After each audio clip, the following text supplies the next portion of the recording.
রাধে রাধে সকলকে। আশা করি সবাই সুস্থ আছো এবং খুব ভালো আছো। প্রতি বছর ভাদ্র মাসের কৃষ্ণপক্ষের অষ্টমী তিথিতে জন্মাষ্টমী আমরা উদযাপন করে থাকি। প্রতি বছরের ন্যায় আজ সেই দিনটি, সেই জন্যই সকাল থেকে শুরু হয়ে গেছে তোড়জোড়। গোপালের ভোগের জন্য নানা রকম পদের আয়োজন হচ্ছে। গোপালের ভোগ রান্না করার পর আমি গোপালকে তৈরি করতে শুরু করি। আমরা যেমন নিজেদের জন্মদিনে সেজে গুজে তৈরি হই, গোপালও তো হবে, তাই না?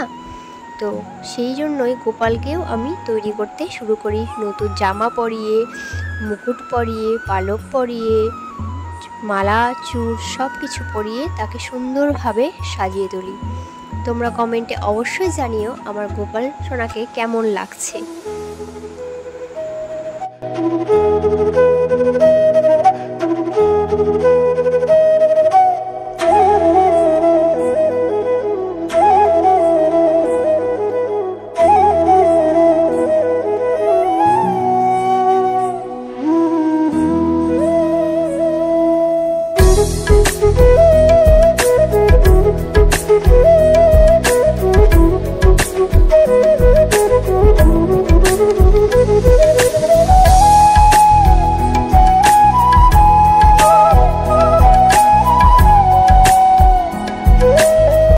লাড্ডু গোপালকে সাজানো হয়ে গেলে আমি তার ভোগ সাজাতে শুরু করি থালায়।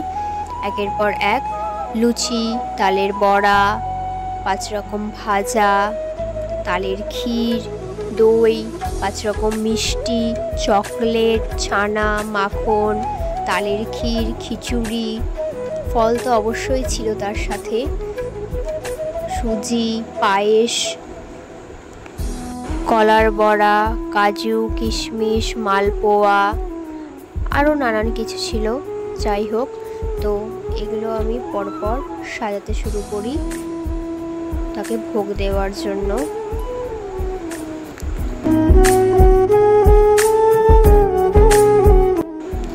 এই যে আমার পাশে যাকে দেখছেন উনি আমার দিদি। এই সমস্তটা করতে উনি আমাকে সমানভাবে সাহায্য করেছেন।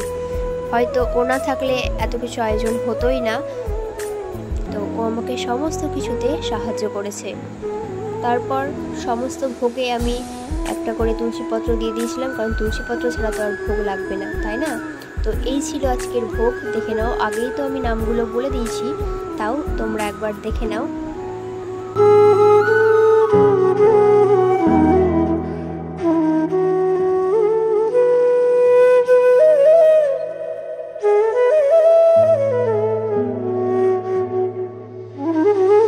তারপর আমি পুজো আরম্ভ করি। আমরা কোনো পুরোহিত দিয়ে পুজো করি না, আমি নিজেই পুজো করি।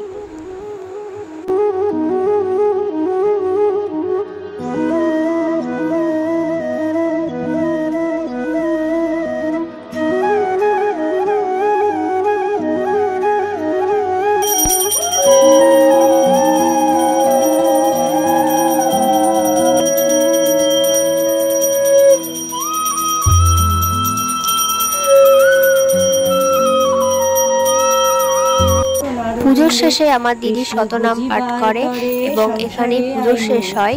তো ভিডিওটা কেমন লাগলো অবশ্যই সবাই কমেন্টে জানিও। সবাই সুস্থ থেকো, ভালো থেকো, দেখা হচ্ছে অন্য কোনো ভিডিওতে। কাল রূপে সংসারে জিজ্ঞাসা করে, যখন কৃষ্ণ জন্ম নিল